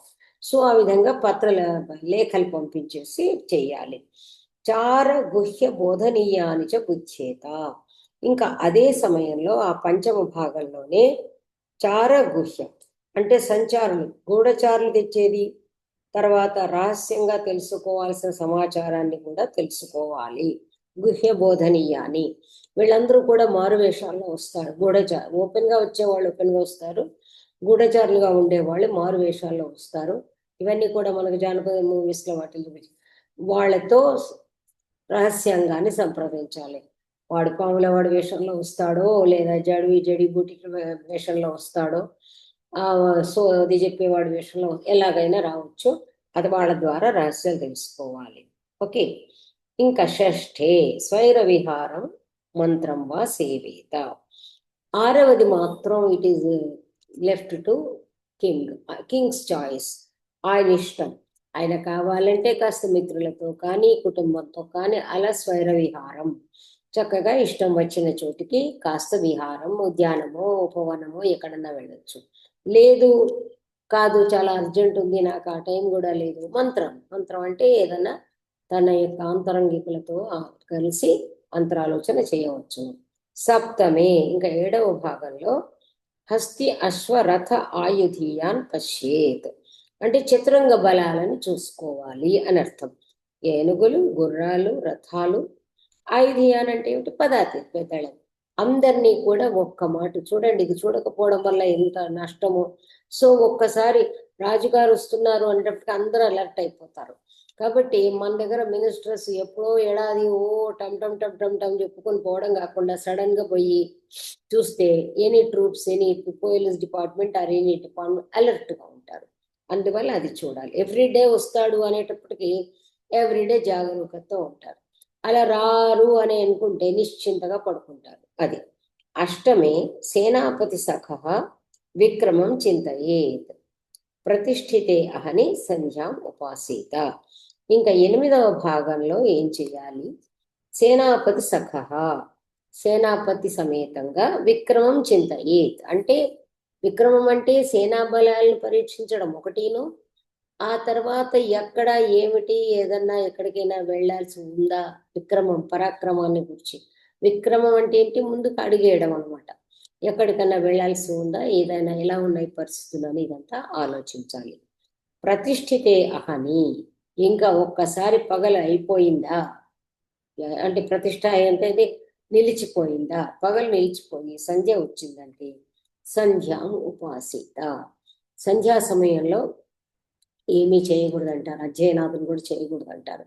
కాబట్టి ఆ సంధ్య ఎంతసేపు ఉంటుందండి? ట్విలైట్ మనకు ఇప్పుడు చూస్తుంటే 6:30 దాకా వెలుగున్నట్టే ఉంటుంది. టాప్ మన 2 నిమిషాలలో సూర్యుడు వెళ్ళిపోతాడు. కాబట్టి హార్డ్లీ 20 మినిట్స్ ఉంటుందేమో ఎగ్జాక్ట్లీ ఆ ఎర్రటి సంధ్యా సమయం. అందుకని అప్పుడు సంధ్యోపాసన ఇది అందరూ కూడా. సంధ్యోపాసన అనేది ఎంత పవర్ఫుల్ అంటే ఆ టైంలో గురువు గారు మాకు పాఠం చెప్పేవాళ్ళు కాదు, సంధ్యాకాలంలో చదవకూడదు అనేవాళ్ళు. కాబట్టి ఈ ఉన్నాయి అనధ్యయన దివసాలు సమయాలు అనేవి ఉన్నాయి. అంటే సంధ్యా సమయంలో ఏమి చేయకూడదు. మీరైతే పాతకాలంలో చూశారు, ఈవెన్ దంపతులు సమాగమాలు ఇవి పనికిరావు. అది it has got some impact we do not know because దానికి ఏ సైన్స్ టెక్నాలజీలలో కూడా మనకు తెలియదు. ఆ సైన్స్ సంధ్యా సమయంలో అందువల్లనే ఏం చేస్తారు, చక్కగా నదీ తీరంలోనో లేదా మన ఇళ్లలో ఎప్పుడైతే నల్లాలు ఆ నీళ్లు పట్టుకుని కాసేపు ఆ గాయత్రి ఉపాసన చేసుకుని కూర్చుంటారు. అంటే ఏంటి అసలు ఈ సంధ్యా ఉపాసనలో ఏమిటి అంటే పగలంతా ఏదైతే చూడండి ఉభయ సంధ్యలు ఉన్నాయి. పగలంతా ఏదైతే అలసిపోయిన బాడీ ఉంటుందో ఇట్ ఈస్ టైప్ ఆఫ్ ఒక మెడిటేషన్ అనుకోవాలి. 5 నిమిషాలు కళ్ళు మూసుకుని సంధ్యా సమయంలో ఒక నామస్మరణ చేసుకున్నామంటే ఆటోమేటిక్గా సంధ్యాదీపం అంటారు, సంధ్యాదీప నమస్తుతే అంటాం కదా. సో సంధ్యాదీపంలో ఆ సమయంలో 5 నిమిషాలు దేవుడి దగ్గర కాదు ఏకాంతంగా మెడిటేషన్లో గడిపితే దానివల్ల ఆ పగటి బడలికపోయి మైండ్ ఫ్రెష్ అవుతుంది అనేమో మరి. అప్పుడు అందుకే గాయత్రి మంత్రం అనేది ఎలా ఉంటుంది, చాలా పవర్ఫుల్ అని చెప్తారు. ఎందుచేతనంటే రోజు మనం ఏం చెప్తున్నాము? స్వామి నా బుర్రను వెలిగించు, నా బుర్రను వెలిగించు అని చెప్తున్నాం. ఆ మంత్రాన్ని అర్థం వచ్చినప్పుడు ధియో యోన ప్రచోదయా, ధియో యోన ప్రచోదయాత, నా బుద్ధిని వికసింపజేయు అంటే ఏమవుతుంది? బుద్ధి అలర్ట్ గా ఉంటుంది, అంతే. ఆటోమేటిక్ గా అతను వెలిగించడం అనేది అగ్గిపిల్ల తీసుకురాక్కర్లేదు. సో ఈ విధంగా ఇది పగలు అయిపోయింది. ఇంకా రాత్రి కూడా అలాగే ఉంటుంది అన్నమాట. ఎలా చెప్తున్నాడు? ప్రథమే రాత్రి భాగే చెప్పిందట. ప్రథమే రాత్రి భాగే గూఢ పురుషాన్ పశ్యేత్. మీరు ఒకసారి రెండు సైడ్లు టేబుల్ వేసుకోండి. ఎందువల్లనంటే అక్కడ గూఢచారులు అన్నారు, ఇక్కడ గూఢచారులు అన్నారు, ఏమిటి అనేది. ఇక్కడనేమో మామూలుగా చార గుహ్య బోధనీయాని అన్నాడు. అంటే చారుల నుండి ఏదైతే విషయాలు తెలుసుకోవాలో అవి తెలుసుకోవాలి. ఇక్కడ మొదటి రాత్రి భాగంలో ఏం చేయాలి? గూఢ పురుషాన్ పశ్యేత్. ఇక్కడ మామూలుగా చారులు వచ్చేవాళ్ళు కాకుండా గూఢ పురుషులు అంటే మీకు ఆల్రెడీ చూసుకున్నారు, గుప్త వేషాల్లో ఉండేవాళ్ళు. వాళ్ళని చూడాలి. ఎందుచేతనంటే వాళ్ళు తప్పకుండా వాళ్ళు ఏం చేశారు, ఏం సమాచారం తెచ్చారు, మళ్ళీ ఏం సమాచారం వాళ్ళకి అప్పగించాలి. ఇక్కడనేమో బుద్ధ్యేత తెలుసుకోవాలని కొంచెం అప్లై చేసుకోండి. మీరు చూసుకుని ఇదేంటి అని మీరు ఊరికే ఏదో పాఠం విన్నట్టుగా కాకుండా మీరు కూడా ఏం చేయండి, కాస్త మీ ఎక్స్పీరియన్స్ కూడా జోడించి వాట్ ఈజ్ వాట్ అనేది మీరు ఆలోచన చేస్తే చాలా మంచిది అనమాట. అంటే దెన్ మీకు రియల్ ఎలివేషన్ అనేది వస్తుంది. అందువల్ల చెప్తున్నాను. ద్వితీయే స్నాన భోజనం కుర్వీత. ఇక రెండవ భాగంలో, ఎందుకంటే ఇది ఆల్రెడీ సంధ్య తర్వాత మొదలు పెట్టుకుంటారు కాబట్టి ఆ గూఢ పురుషులను చూసిన తర్వాత అంటే భోజనానికి స్నానానికి లేట్ ఏం చేయట్లేదు. ఫాలోడ్ బై స్నానము భోజనము. మళ్ళీ ఏం చెప్తున్నాడు? ఎప్పుడు స్నాన భోజనాలు అయ్యాయో అప్పుడు స్వాధ్యాయం కూడా చేసుకోవాలి. అంటే ఏమిటి? భోజనం చేయగానే పడుకోవాల్సిన అవసరం లేదు, కాసేపు స్వాధ్యాయం చేయాలి. అట్లా గుడ్ హ్యాబిట్స్ చూడండి, అది it is most important thing. తృతీయే సూర్యఘోషేణ సంవిష్ట. ఇక్కడ మీకు ఎన్ని రకాలు రాజులకు ఎందుకు పడుకునే ముందు మనకి ఏంటి ఉయ్యాల సేవ ఉంటుంది కదా, మనకు ఏకాంత సేవ. మన తిరుపతి స్వామికి, తిరుపతి స్వామి కాదు, ఈ ఆలయాల్లో అయినా ఏకాంత సేవ కూడా పాటలు పాడి ఉయ్యాల బీజో కుట్టి పడుకున్నట్టు పసిపిల్లోడిలాగా. అంటే ఏమిటంటే ఎప్పుడైతే మనసంతా అలసిపోయి బాధ్యతలతో ఉంటుందో అప్పుడు మైండ్ కనుక సూదింగ్ కావాలంటే మనకి ఇప్పుడు మ్యూజిక్ లో కూడా ఇస్తారు చూడండి, మార్నింగ్ మ్యూజిక్, భూపాల రాగం ఇత్యాదులు చెప్తారు. సో అందువల్ల ఏం చేస్తారంటే పడుకునే ముందు ఈ బ్యాడ్ వంటివి ఏమి లేకుండా, పీడకల లాంటివి రాకుండా, కలత నిద్ర లేకుండా ఉండాలని ఏం చెప్తున్నాడంటే తూర్య ఘోషేణ, చక్కటి సన్నాయి అనమాట తూర్యం అంటే. సో చక్కటి ఒక మంచి మెలోడియస్ మ్యూజిక్ వింటూ సంవిష్ట అంటే బెడ్రూమ్లోకి వెళ్ళిపోవాలి, శయ్యాగారంలోకి వెళ్ళిపోయి అది వింటూ వింటూ ఉంటాడు కాబట్టి చతుర్థ పంచమం శయ్యిత. హాయిగా 4-5 భాగాలలో అంటే మనకి ఆల్మోస్ట్ 4.5 hours వస్తుంది. 1.5 తీసుకున్నా ఇక్కడ 3 hours, అదొక 1.5 hour, 4.5 hours చక్కగా అంటే మంచి నిద్రపోవాలి. That is called sound sleep అంటాం కదా, ప్రశాంతమైన నిద్ర అన్నమాట. షష్ఠే సూర్యఘోషేణ ప్రతిబుద్ధ శాస్త్రం ఇతి కర్తవ్యతాం చ చింతయేత్. ఇంకా ఎప్పుడు 6వ భాగంలో సూర్యఘోషంతో మళ్ళీ సేమ్ అన్నమాట. పడుకునే ముందు ఏ విధంగానో పొద్దున్నే వందిమాగధులు రావడము, వందిమాగధులు స్తుతిస్తారు అని మనం ఏదైతే అంటామో, ఎందుకు స్తుతిస్తారు అనే దానికి కూడా మనకి ఎక్కడ చెప్పలేదు.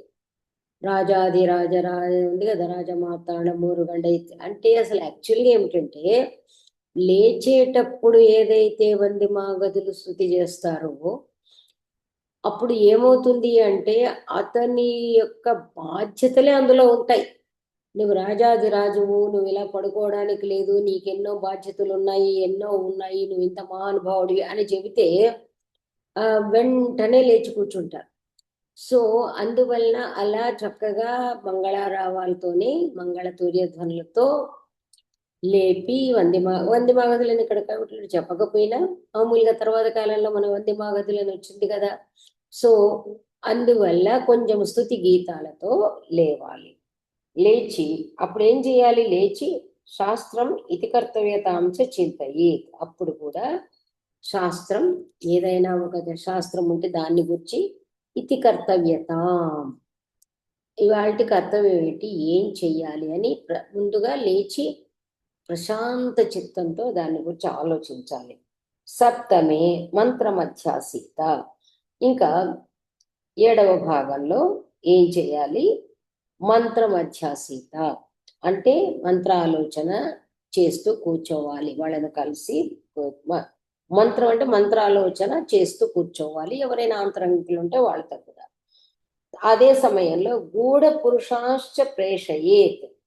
మీరు ప్రథమ భాగంలో గూఢ పురుషులను చూశాడు, చూసి వాళ్ళు ఏం చేశారో తెలుసుకున్నాడు. ఇక్కడ ఏం చేశాడు సప్తమ భాగంలో, వాళ్ళని మళ్ళీ రమ్మని చెప్పి, చూడండి వాళ్ళు కూడా ఎంత బిజీ ఉంటారు. ఈయన నిద్ర టైమే వాళ్ళకి. అందుకే ప్రమాద్యంతం అను ప్రమాద్యంతి, ఉత్తిష్టమానం అను ఉత్తిష్టంతి అని చెప్పాడు. కాబట్టి వీళ్ళలాగా వాళ్ళు కూడా రెడీ అయి రావాలి. అందువల్ల గూఢ పురుషాంశ ప్రేషయేత్, వాళ్ళకి కూడా పనులన్నీ అప్పచెప్పి పంపించారు. అష్టమే ఇంకా కంప్లీట్ గా చూడండి, తెల్లవారుతూ ఉంటే ఋత్వికాచార్య పురోహిత సఖ స్వస్తి అయినా అని ప్రతిగృహ్ణీయా. ఇంకా అప్పుడు 8వ భాగం అంటే చివరి భాగం కంప్లీట్ గా తన యొక్క కార్యక్రమాలను మొదలు పెట్టుకోవాల్సిన దినచర్య మొదలు పెట్టాల్సిందన్నమాట. అప్పుడు ఎవరు, ఋత్వికుడు వస్తాడు, ఆచార్యుడు వస్తాడు. ఋత్వికుడు వేరు, ఆచార్యుడు వేరు, పురోహితుడు. ఎందుకంటే ఋత్విక్ అంటే యజ్ఞయాగాదులు వాటికి చేసేవాడు, ఆచార్యుడు అంటే అన్ని విధాల అన్నిటికీ కూడా మన ఆచార్యుడు అంటే అతనికి అన్ని కూడా నేర్పించినవాడు. ఆచినోతి శాస్త్రార్థాన్ని ఉంది కదా. పురోహితుడు అంటే మీకు ఇంతకు ముందే చెప్పాను, ముందుగా ఉంచుకుని. సో ఋత్వికుడు ఉంటారు. ఎందుకంటే ఇది ఇక్కడ ఇతను ఇవ్వలేదు కానీ మనకి వాళ్ళు ఇస్తారు. అగ్నియాగారంలో అంటే అగ్ని ఎప్పుడు ఉంటుంది కదా, అన్ని అగ్నులు, అది సపరేట్ గా ఉంటుంది. అది కూడా చెప్తాడు ఇక్కడ, బ్రాహ్మణులను వాళ్ళను అట్లా చూడాలి అంటాడు అనమాట. కాబట్టి ఋత్వికులు వాళ్ళు కూడా కావాలి అక్కడ. అగ్ని ఏదైతే ఉంటుందో మనకి, మీకు రఘువంశం ఇత్యాదుల్లో కూడా ఆ వర్ణన వస్తుంది. తర్వాత ఎవరైనా బ్రాహ్మణుల అతిథులు వస్తే అక్కడ అంటే ఎక్కడైతే యజ్ఞాగాదులు జరుగుతూ ఉంటాయో అక్కడ సాక్రెడ్ ప్లేస్ కాబట్టి అక్కడ వాళ్ళకి అకామిడేషన్ ఏర్పాటు చేస్తారు. స్వస్తి అయన అని ప్రతిగృహణీయాత్. అక్కడ ఎలా అంటే లేచిన తర్వాత తన ముందుకు బయలుదేరే ముందు, సభకు బయలుదేరే ఘట్టము మనకి ఓన్లీ అర్థశాస్త్రానికి స్టిక్ అని ఉన్నాము. బట్ వాళ్ళందరూ కూడా చాలా బాగా వర్ణిస్తారు. స్వస్తి అయనాన్ని తీసుకుని, స్వస్తి అయనం అంటే ప్రయాణం, స్వస్తి అంటే బయలుదేరే ముందు. ఇప్పుడు కూడా మనము మామూలుగా మన ఇంట్లో దేవుడి దండం పెట్టుకోవడమా, మన అమ్మ నాన్నకి దండం పెట్టుకోవడమా, పెద్దలకు దండం చేస్తూ ఉంటాము. ఎందుచేత అంటే వి సీక్ దేర్ బ్లెస్సింగ్స్. అందుకే వందమాన అనే అర్థానికి సాధారణంగా వందతే అన్నప్పుడు ఇప్పుడు ప్రణమతి అనేది ఒకటి ఉంది, వందతే అని ఒకటి ఉంది. దేవతలకి కానీ గురువులకు కానీ వందనం ఆచరిస్తున్నా ఉంటాం. వందతే అనేది ఆత్మనేపది ఎందుకయింది, ఆత్మనేపది అనే దాని అర్థం ఏమిటంటే ఫలం ఎక్కడైతే స్వగామిని అంటే తనకే వర్తిస్తుందో, ఆత్మ కంటే తనకే చెందుతుందో అది ఆత్మనే పదం అంటాం. అందుకే లాభం అనేది మాట మాట్లాడినప్పుడు లభతే లభయతే లభంతే మీరు చదువుకున్నారు. లాభం అనే విషయం వస్తే ఎప్పుడు పక్కవాడి లాభం అనేది కాదు, లాభం అనేది తనకే, అందువల్లనే లాభము. అదేవిధంగా రాజతే ప్రకాశిస్తున్నాడు, ప్రకాశం వీడిలో ఉంటుంది, ఎదుటి వాళ్ళ ఉండదు, లైట్ వేసి చూసుకోవడం కాదు. అదే విధంగా వందతే దండం పెడుతున్నాడు, వందనం ఆచరిస్తున్నాడు. ఎందుకు వందనం ఆచరిస్తున్నాడు, దానివల్ల దేవుడికి ఏమన్నా వచ్చిందా? నువ్వు టెంకాయ కొడుతున్నావు, దండం పెడుతున్నావు, పూలు పెడుతున్నావు, దేవుడికి ఏమొస్తుంది? ఏమీ రాదు. మీ అమ్మ నాన్న దండం పెడితే వాళ్ళకేమొస్తుంది? ఏమీ రాదు. ఆ కాళ్ళ నొప్పులేం పోవు. అక్కడ ఏమిటి అంటే ఆ ఆశీ ఫలం వస్తుంది. మీరు ఎప్పుడైతే వందనం ఆచరిస్తారో ఆ ఫలం మీకే చేరుతుంది. అందువల్లనే ఆత్మనేపది అంటే ఇది ఊరికే కంప్లీట్ గా కర్తృగామిని అని అంతే చెప్తారే తప్ప దీనికి ఇప్పుడు నేను చెప్పినట్టుగా ఇలా అని ఇక్కడ ఏ శాస్త్రంలో చెప్పరు. దాన్ని బట్టి మనము మన బుద్ధితో ఆలోచించు అన్వయించుకోవాలి. అంతేగాని దీనికి ఎందుకు వచ్చింది, కొన్నిసార్లు మామూలుగా వస్తుంది, దానికి కూడా అంతరార్థం ఉండొచ్చు, ఒక్కసారి మన ఊహకు అందదు, కానీ దీనికి డైరెక్ట్ ఫలితం కనబడుతుంది. ఓకే, అందువల్ల స్వస్తి అయనాన్ని, స్వస్తి అదంతా తీసుకుని అప్పుడు వెళ్ళాలి. తర్వాత అదే సమయంలో ఈవెన్ టుడే ఫిజికల్ చెకప్ అంతా ఉంటుంది ప్రెసిడెంట్ వాళ్ళకి. ఆయన గవర్నర్ది కూడా ఉండొచ్చు అనుకోవటానికి, పక్కనే డాక్టర్స్ ఉంటారు. సో చికిత్స మహానసిక మౌహూర్తికాశ్చ పశ్యేత్. అప్పుడు చికిత్సక అంటే వైద్యులను, మాహానసిక ఆ తర్వాత వంట వాళ్ళని కూడా, అంటే చీఫ్ మరి షెఫ్ అంటారు కదా, చీఫ్ కుక్ అంటే పాకశాల అధ్యక్షుడు, ముహూర్తికం తర్వాత ఈ ముహూర్తం నిర్ణయించే వాళ్ళను కూడా చూడాలి. అంటే వైద్యులు ఆ తర్వాత ఏదైతే వాళ్ళు ఉంటారో ఆ పాకశాల అధ్యక్షులను చూడాలి అంటే బహుశా వాళ్ళు పొద్దున్నే బయలుదేరేటప్పుడు ఏదైనా పండో ఫలమో ఏమన్నా ఇస్తారేమో, అదంతా మనకి ఎందుకంటే పొద్దున్నే కదా వెళ్ళి సభకు వెళ్ళాము. తర్వాత ముహూర్తికం, ఈ ముహూర్తం బాగుందా లేదా మళ్ళీ వాళ్ళు వేరే అన్నమాట, అందువల్ల చూసేసి వాళ్ళ యొక్క సెలవు తీసుకొని వెళ్ళాలి. సంవత్సరం ధేను వృషభంచ ప్రదర్శనీకృత్య ఉపస్థానం గచ్చేత్. ఎప్పుడు కూడా మనకి ఎవరైనా పెళ్లిళ్ళల్లో కానీ ఎక్కడైనా కానుక ఇచ్చినప్పుడు లేగదూడతో కూడిన ఆవునే ఇస్తారు. కాబట్టి లేగదూడతో కూడినటువంటి ఆ ఒక ఆవుకి వృషభం కూడా అన్నారు. వృషభం అనేది పౌరుషానికి చిహ్నము. వీటికి ప్రదక్షిణ చేసి, అంటే గోమిథునం ఉంది అని అర్థం అనమాట. అంటే రెండు ఉన్నాయి, ఎద్దు ఉంది ఆవు ఉంది అని అర్థం.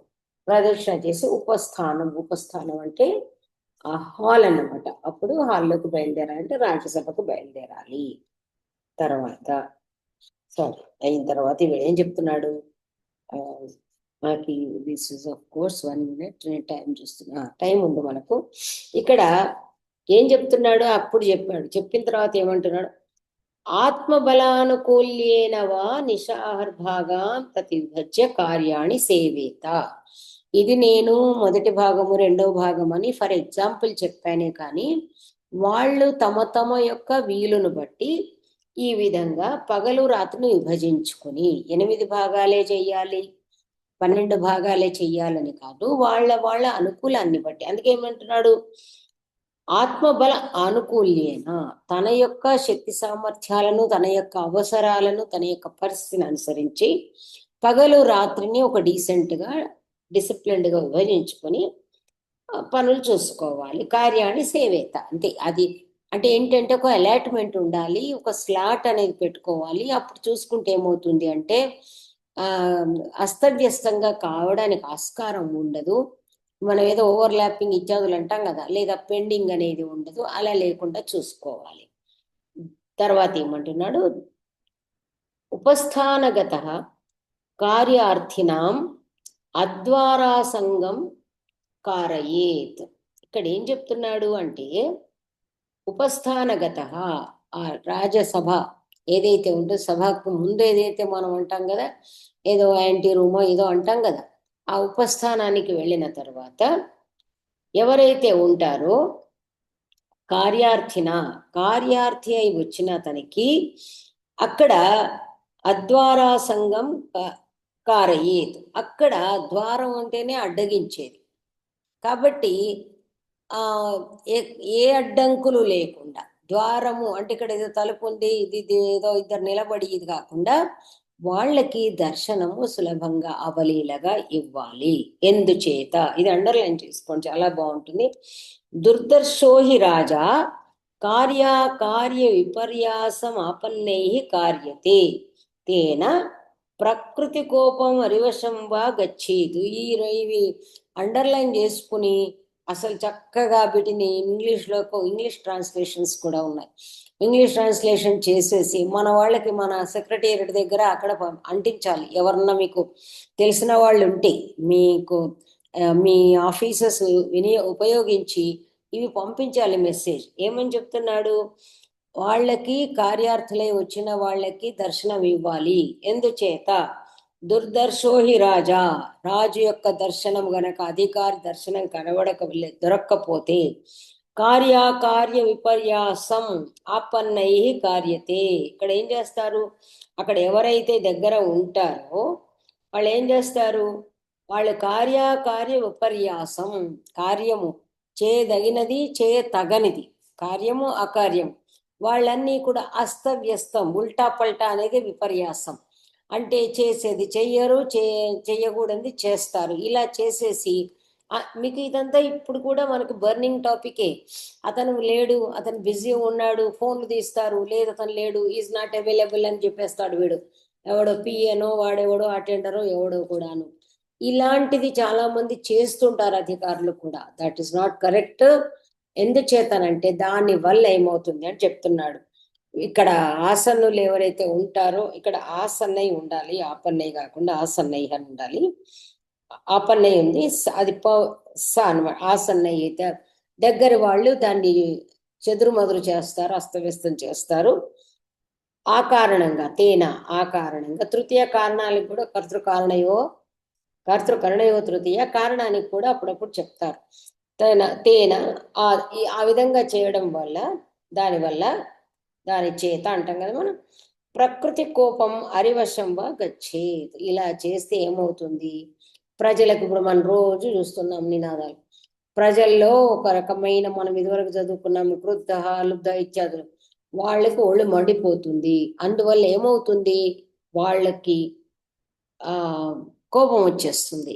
లేదా అరివశంగా గచ్చేత్. ఇలా ఉన్నప్పుడు ఏమవుతుంది?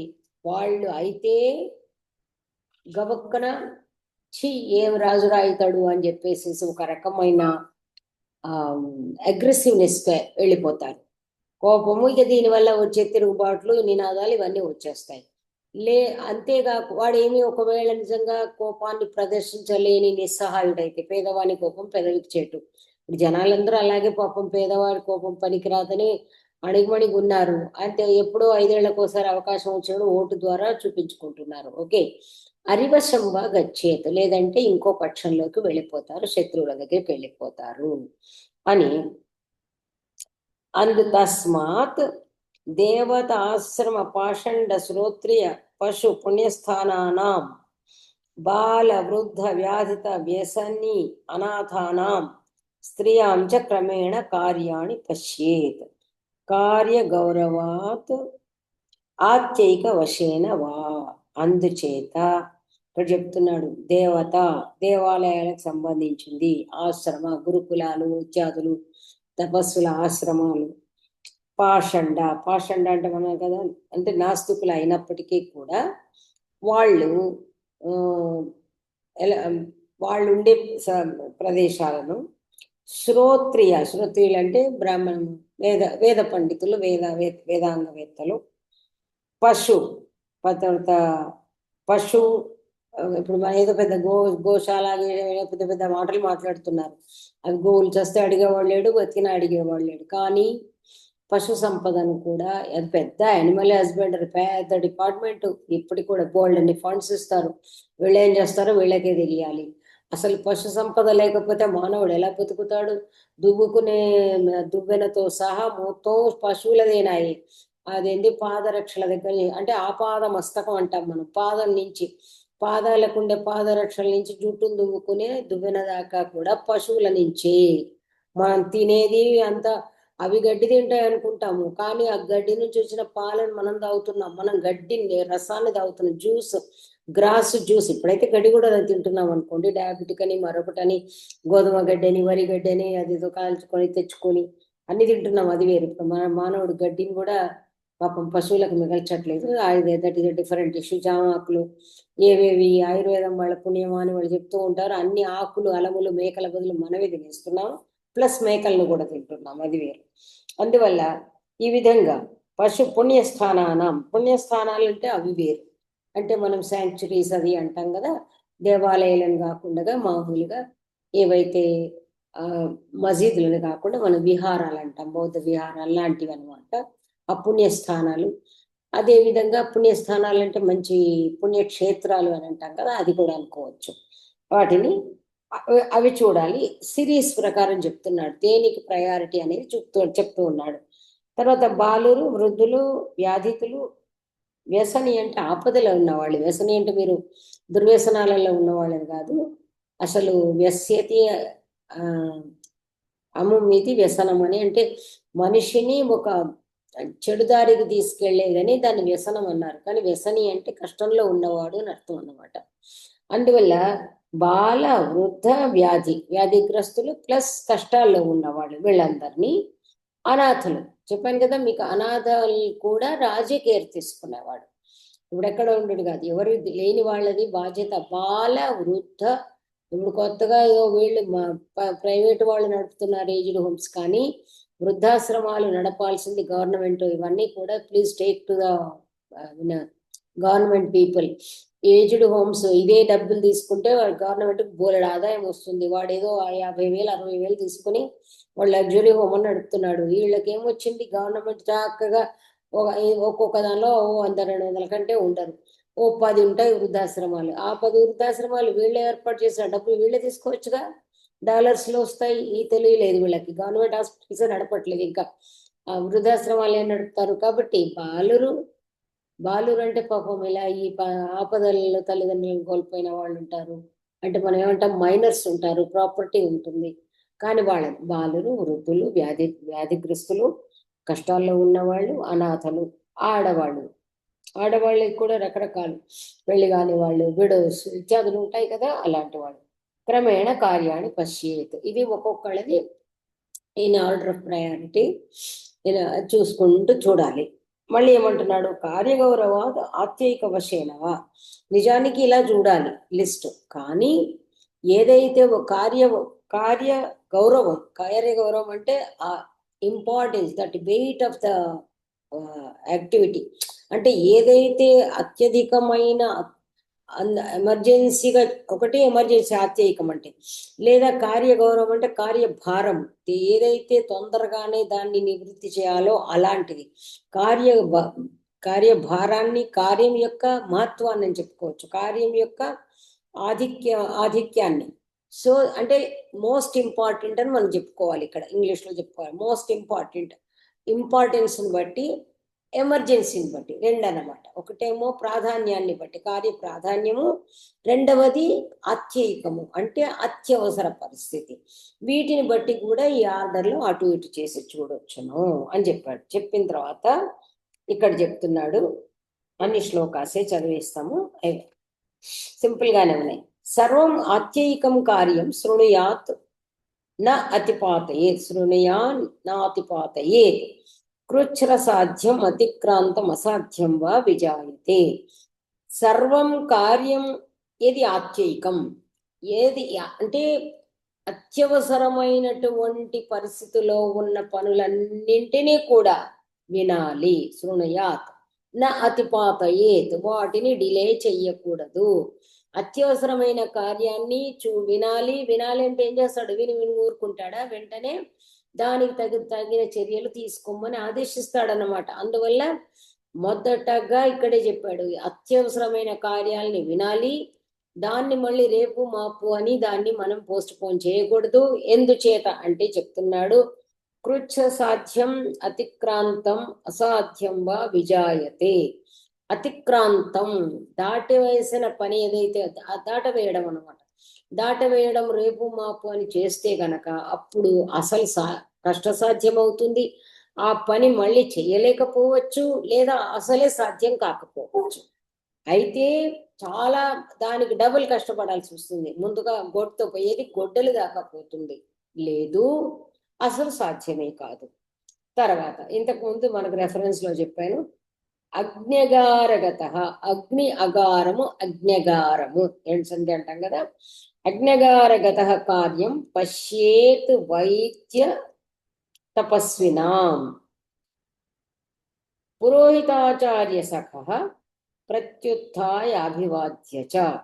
ఇక్కడ పురోహితాచార్య సఖ, ఇక్కడ ఋత్విక్ అనే రాలేదు చూడండి మీరు. ఋత్విక్ అనేవాడు అగ్నిగారంలో ఉంటాడు కాబట్టి పురోహితుడు ఆచార్యులు ఇద్దరితో కూడా కలిసి వెళ్ళి అక్కడ వైద్య తపస్వినాం, ఇక్కడ వైద్య అన్న చోట వేద అనే దానికని అర్థం తీసుకున్నారు. వేద అక్కడ వేద పండితులు ఉంటారు. వేద పండితులు తర్వాత తప్పకుండా మునులు ఎవరో వస్తూనే ఉంటారు. అందువల్ల ఆ మునులు వాళ్ళని ఏం చేయాలి, అగ్ని అగారంలోకి వెళ్ళి, అంటే అగ్నిశాల అని మనం అంటాం కదా, దానిలోకి వెళ్ళి అక్కడ కార్యం, అక్కడ ఏం అవసరం ఉన్నాయో అది చూడాలి. ఎందుకు పురోహితుడు ఆచార్యుడు కూడా వెంట ఉంటారు.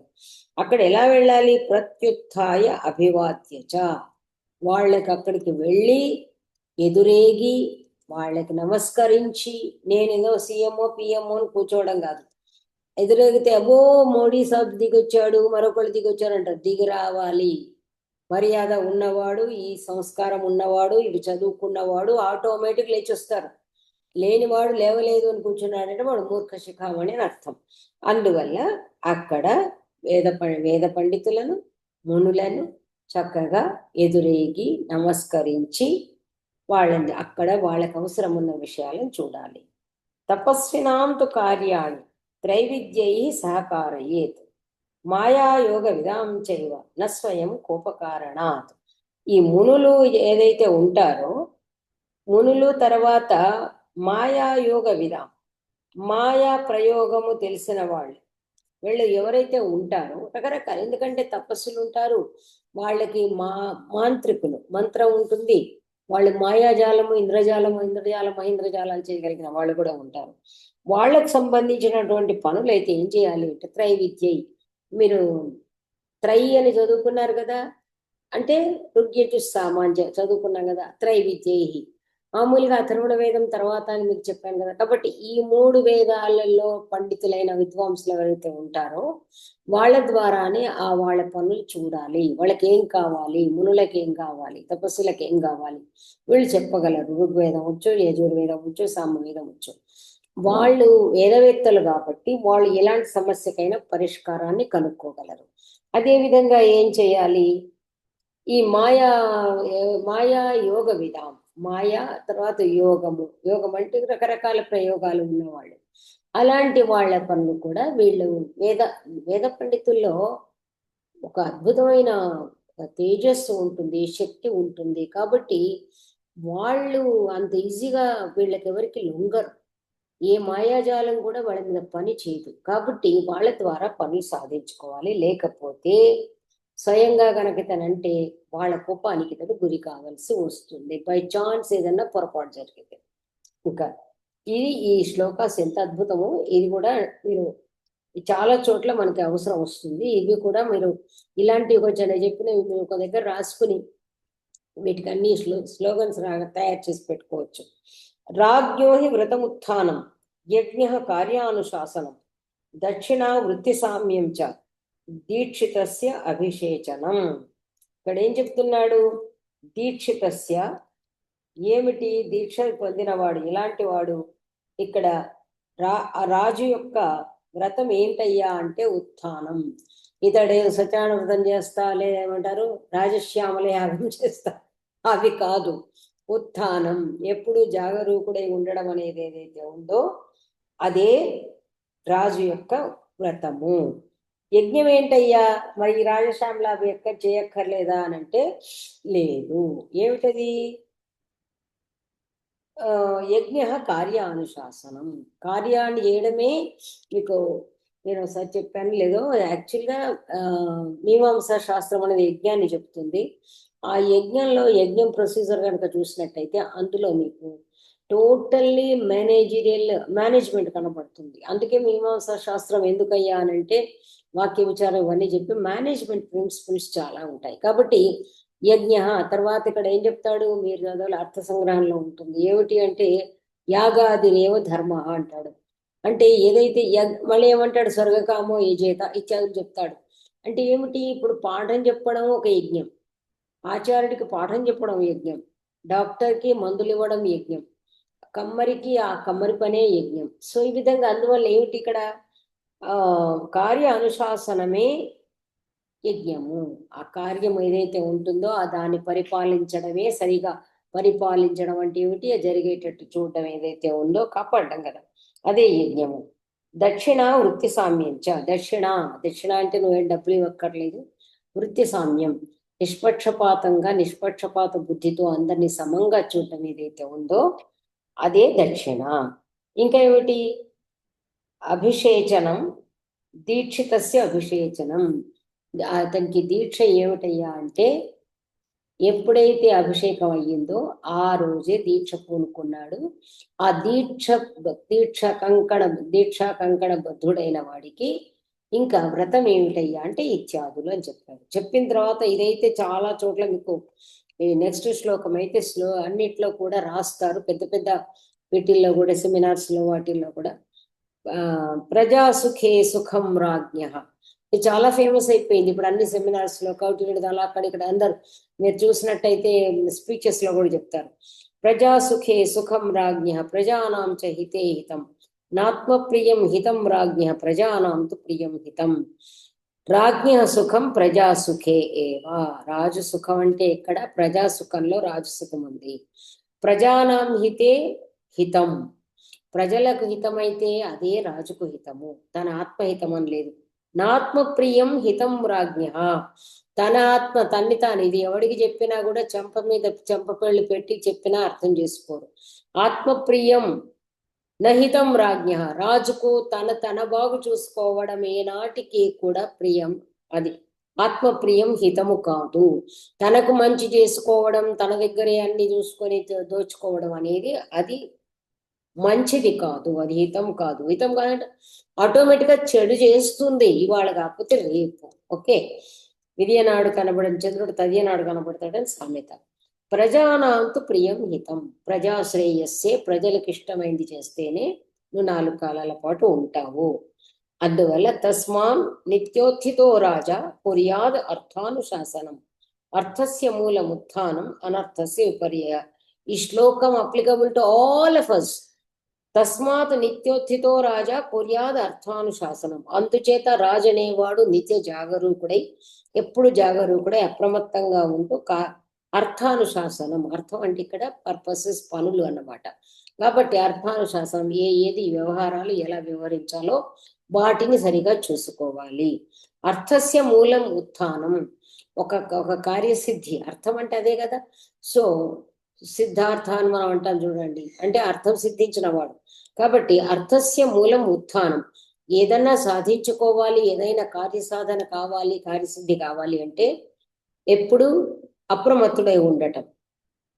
విపర్యయ అనర్థస్య మూలం, అనర్థం ఎప్పుడవుతుంది? విపర్యయ, అప్రమత్తుడు కాకపోతే, ప్రమత్తుడై ఉన్నట్టయితే, మనం అంటాం కదా తాగి పడుకుంటే ప్రమత్తుడై ఉంటే అప్పుడు ఏమవుతుంది? అనర్థానికి మూలమవుతుంది. మళ్ళీ నెక్స్ట్ కూడా చెప్తున్నాడు, అనుత్థానే ధ్రువో నాశ ప్రాప్తస్య అనగా, మీరు చూస్తుంటే భగవద్గీత శ్లోకాల్లాగా ఉన్నాయి చూడండి. అనుత్థానే ధ్రువో నాశ ప్రాప్తస్యానాగతస్య చ ప్రాప్యతే ఫలముత్థానా లభతే చార్థ సంపదం. అనుత్థానే నాశ ధ్రువ, అని ఉంది కదా, ధ్రువ అని లాస్ట్ లో చెప్తాడు చూడండి. ఎత్ర ఉంది కదా, ఎత్ర పార్థో ధనుర్ధర ఉంది కదా, ఎత్ర కృష్ణ ఉంది కదా, అట్లా అనుత్థానే ధ్రువో నాశ, ఒకవేళ అప్రమత్తుడై ఉండకపోతే నాశము నిక్కము, ధ్రువము. దేనికి? ప్రాప్తస్య అనాగతస్య చ, ఉన్నది పోతుంది, పుచ్చుకున్నది పోతుంది, రాబోయేది పోతుంది. కాబట్టి ప్రాప్తస్య, చేతిలో ఉన్నది పోతుంది ప్రమత్తంగా ఉంటే, రాబోయేది రానే రాదు, అక్కడ గడప అవతలే ఉండిపోతుంది. ప్రాప్యతే ఫలముత్థాన లభతే చ అర్థ సంపదం, అప్రమత్తుడై ఉన్నవాడికి ఫలం లభిస్తుంది, అర్థ సంపద లభిస్తుంది. కాబట్టి రాజు అనేవాడు ఎలా ఉండాలి అని చెప్పి కౌటిల్యుడు రాజు అనేవాడు ఎలా ఉండాలో మనకి చెప్పాడు. ఇది రాజనే కాకుండా స్వే రాజాన అని మహాభారతంలో చెప్తాడు, ఎవరింటికి వాడే రాజు. కాబట్టి ప్రతి మానవుడు కూడా ఇలా ఉంటే అతని జీవితం ఏ చంద్రవంద లేకుండా ఉంటుంది అని అన్నమాట. టైం ఇవాళ చాప్టర్ కంప్లీషన్ కోసం టైం ఎక్కువ తీసుకున్నాను. సో పాపం మీరందరూ కూడా ఏదో చూస్తూ ఉన్నారు, అందువల్ల